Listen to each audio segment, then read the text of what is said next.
Welcome to V8 Nation, talking all things motorsport with Rick Kelly and Paul Dumbrell. Rick Kelly, on that note, hello to you. How you going now? For everyone out there that tunes into the YouTube, have a look at Tubby over here. He's still full of vanilla slices and birthday cake and pudding. Look at him. How many did you eat, buddy? I got stitched up. That's what I did. I love vanilla. I didn't like vanilla slice, and I can happily say I still don't like it. Oh, no. But hey, you know, it's obviously Mildura stealing the riveted Oyun vanilla slice competition. Let's not even talk about that. It's torn the heart out of a small country town. And I actually went to Mildura after the Oyun vanilla slice, and they had posters everywhere. They were gloating about how they're going to do it so much better. They were bloating or boasting? Whatever. He was bloating. Yeah, he was definitely bloating. I was bloated, and they were bloating. It was funny. I saw the posters, and then it said proudly presented by the Kelly Racing team. So I actually do believe that Kelly Racing is actually behind the poaching of the Oyun vanilla slice competition. But no, it was good. It was good to get up there, meet all the people up there, and actually have a couple of days away with Rico. Went down to a lovely restaurant in Mildura. So thanks, Rico. Thanks for volunteering my time to go up there and share it all with you and Todd. It was a great success. Thank you. We dragged him 5 hours in the Kelly Racing coach, kicking and screaming all the way to Oyun, and then he had a good time in Mildura, and he actually we had that good a time. He flew out early, so that was that was great. But I think the whole thing was a great success. It was great to go down there and support Oyun with that little project they had on. We thoroughly enjoyed ourselves. The trainer's not too happy with us for eating those vanilla slices, but it was such a success. I think people should email in with the request that they'd like PD to do after that one. Yeah. Remote as it might be, send it in. We'll have a look. Oh, 100%. Oh, Rick and I would love to come to any of your functions. It might even be your 18th year-old daughter's birthday. We'll be there. We'll give the votes for the night. Best looking on the night. Actually, Cam, it's a threesome. Do not bring me into this. Although I do like the idea. Hey, I want to ask, though, I just want to ask, do either of you, and I'm going to look actually at Rick Kelly first, being the historian that you are, who won? The vanilla slice competition. Look, I wasn't the judge. I was just sitting there watching PD just throw them down. Like he wasn't even chewing them things. I don't want to ask you that question. I want a serious question. Do you know how it actually started back 14 years ago before you and your brother ripped it out of Oyun's hands? Let's get this straight. We definitely did. We went to Oyun to support this lovely competition, and after the weekend, let's hope that they can keep it because it was good. Actually, a stage. Just on that, sorry, Jeff Kennett was the man that got the Oyun vanilla slice competition started to try and give back to smaller regional towns when he was premier. And now you've come across and you've smashed Jeff out of the way and you've ripped it out of Oyun's heart. So that's not true. Congratulations. Not true at all. But actually on the weekend when we were there, actually on the Friday, a stage of the Tour de Murray cycling race went through there as well. So we nearly lost PD to that. So it was all happening in Oyun, and saw PD just before he headed off. He was down at the local real estate window looking for a property down there. So I wouldn't be surprised if that's where he stays. It's amazing. We've had the show 4 or 5 minutes today, and we actually haven't spoken about motorsport. It's been the best show yet, I reckon. So, hey, well, let's change that. Let's talk about that. Let's talk about Will Power first, because the man's got a bit of a temper on him, but he can drive.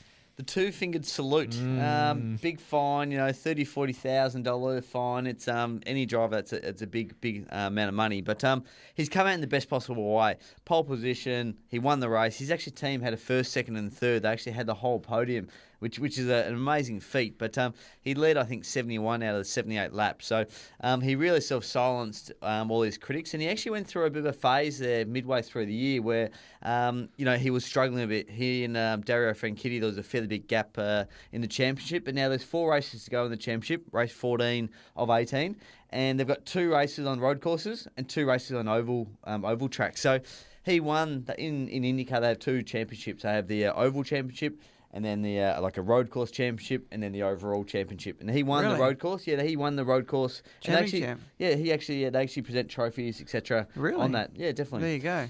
And Lucky we have him. He won the road course championship, but obviously struggled in the ovals. So 4 races to go. It's only 20 or 30 points between them. So it's going to be quite good for the next 4 races. And I think actually the last round, and you'll know probably more about this than myself, but the last round is at Daytona Speedway, is it not? Yeah.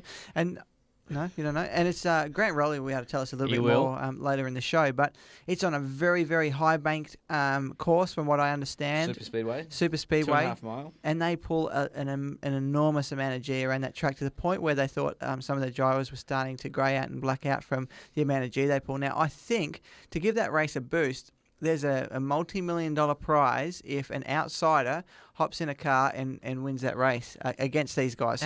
Well, what do you mean by an outsider? Someone just jumps out of the crowd? Someone... No. I think it's so like if another driver from another category came in and actually won. We actually spoke about it a number of weeks ago. I can't remember how many. It's like, a fair few $1 million. It's $2 or $3 million for someone coming in and win. And there's a lot of NASCAR drivers who are actually toying with the idea about actually being able to do it. So it's an amazing incentive. US dollars, so that's like $300,000 or $400,000 Australian. Yeah, definitely. Good luck to Will Power too, who is driving very well. I want to ask you boys a question. Mark Webber, all right? 2 years ago, if he had been driving the way he is right now and his performances when he's getting poles and finishing on the podium week in, week out, we would have been wrapped. We would have been ecstatic because for a long period of time, he wasn't all that competitive. Over the last 2 seasons, he's been great. Should have had a big chance to win the World Championship, didn't get it done. Are we now being too harsh on Mark Webber because he's not actually winning races? He's getting in podiums and all the rest of it. 2 years ago, we would have been happy with that, but now we look as Mark Webber as maybe letting opportunities slip. You always in motorsport, and it's a good question. That would have been off an email, no doubt. You wouldn't have come up with that. That's mine. No, it's not. It is mine. It's not. So, thanks, Ben. It's a very good question. You always compare yourself in motorsport to your teammate. I mean, if you're 22nd but your teammate's 29th, you're doing okay. The car's not there. You can probably do a bit better, but it's not too bad. But if you're 22nd, your teammate's first, you're a muppet.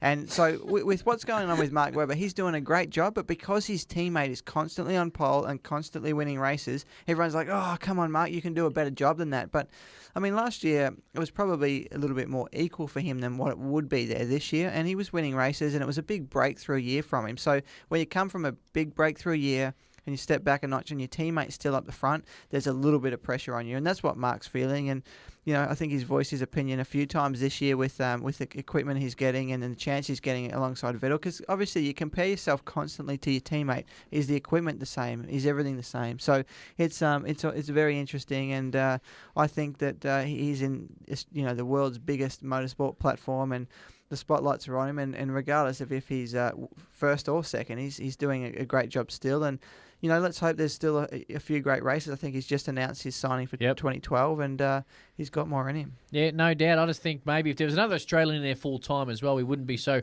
harsh on him. But we look over there and we go, there is another Australian in there. Well, full time though. Full time. Is he in full time? Yeah, he's in full time. Obviously, that email that he just read out didn't say that. No, but absolutely. Is his name Paul Dumbrell, is it? No, that's why I'm retiring. Big news, cool. going to F1. All right. No, absolutely. And Mark's, he's the perennial lately of having some of the worst starts, I reckon, in Formula One history. He dropped back from, I think, third on the grid or second on the grid this weekend, back to 7th or 8th. Second back to 7th. Was it? Second back to 7th. The email and then stormed all the way back through to second again. So I actually read a report that that's actually said that was Red Bull's best race 1-2 finished race that they've had. So no, they're obviously doing a good job, but looks like Vettel's got the lead. Really sewn up here with Lewis Hamilton having a shocking race as well. Yeah, it's put together one of the most impressive seasons to date, no doubt, in any motorsport. Granford Speed Cafe will keep us updated very shortly. Any more emails first? No, but I got a question off my own bat. Thank you. Another email. No, it's a while. You've had a long time before you got to Queensland Raceway to Ipswich. Now it's a long time before you get to Phillip Island, which is still a couple of weeks away. Is it getting frustrating now, sitting around and waiting when it's starting to all heat up, and you're sitting on your thumbs and sort of just twiddling your thumbs? That's exactly what we're doing, isn't it, Peter? Not much on. Look, no, there's plenty on from obviously both our business points of view, but from the racing, we've had a couple of test days leading into the endurance season with our co-drivers, but I'd love more racing. We'd like it every second weekend, I think, for our category, and certainly in the coming years they're going to move towards that. But there's a few things you do have to change around from your normal sprint rounds that we've had so far this year to your endurance races, obviously with seating positions and introducing a new driver into your car and sharing your championship with them. So there's a little bit to do. You normally complete 1 or 2 test days with them in the car as well. So this break now, it's not a big break. It's only sort of 3 spare weekends, I think, and that gives us a chance, like I say, to prepare for that. But Philippine's a massive event, awesome track, great facility, and different for us because we have got what's 29 times 2, PD? 58. We've got 58 drivers on that weekend. So 3 races over the weekend, 1 main one and 2 qualifying races. So I'm going to go away and do a little bit of maths so I can sharpen up on that. Yeah. But it's going to be a good event. Hey, PD, have you signed a contract with Rick Kelly yet for next year, or what's happening? Mate, I haven't changed my email address. I'm still waiting for Rick to send through the heads of agreement, but he's been a bit busy on a few other things. I can give you an offer. I don't even know what a heads of agreement is, though. Mate, what do I have to deal with here? It's unbelievable. I agree, 100%. You can email us anytime you like, v8nation@crocmedia.com. Just on that, and I think we've touched on it before, with such and you being part of do you own the team, Rico, or does your brother just have full ownership and you put your hand in? No, just on that, though. How hard is it to keep clients and sponsors and all the rest of it and partners happy when there is such a big gap in between races and you want to see more races? Do the clients and sponsors want to see more races of V8s over the year? Everything's relative. And again, this is a great email. Thanks to whoever has sent this one in. Look, like I say, when you go to sponsors, you sell the 14 or 15 events that we have and the amount of exposure you get, and then you get the sponsorship in based off that. So we provide as much weekly news as we can, but it's not as strong as other codes. Obviously, with the TV show and a few things this year, we've tried to boost the amount of exposure they get. But like I say, it is very relative the amount of races we did. If we did twice the amount of races, we would need twice the budget, obviously, to attend all those, and therefore we would get twice the amount of exposure, and therefore hopefully the sponsorship would relate to that. But I'm just a little bit worried. People keep sending in emails and you take them as your own. So I think that people won't send in any more emails if you do that. They will. Thank you, Shane. Thank you, Ben.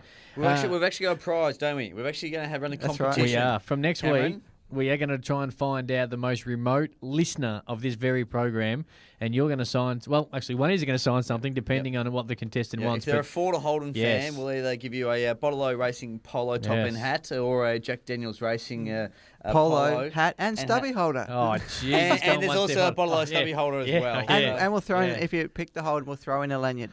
On that note, let's take a quick break. Actually, PD, did you have a good birthday? Mate, I did, thank you very much. It was the big birthday before the 30th, so just looking forward to the last year before I hit the next milestone. So big year ahead. It is. Retired. I'm not quite sure what I'm going to do. Retired before 30. Yeah. Bang. Someone's got the life. Hey, I've made it. Have you got any ideas what PD should do? Well, look, let's just run through. Just quickly, before we finish the first segment, let's just run through PD's last 3 weeks. Yeah. Where have you been the last 3 weeks? I don't know. Some destinations. Well, we've done 2 weeks in America and Mexico. Yep. Then we've come back and just squeezed in one radio show, and then he's off to the snow, I think, Threadbow. Oh, that's right. He was away for 2 days. A few days. A couple of days. Yep. Literally just snuck back in to do the radio show again, and then what about next week? Mildura. We've been to Mildura, and I'm going to Perth next week. So you'll be buying a caravan soon if you're retired at 29. Oh, no. I know. Do you have one to sell me? No doubt. This is how this always works. He says, you know what? You really need a caravan, or you need a remote control boat or aeroplane. Do you know what? I can actually sell you one. Yeah. This is V8 Nation with Rick Kelly and Paul Dumbrell.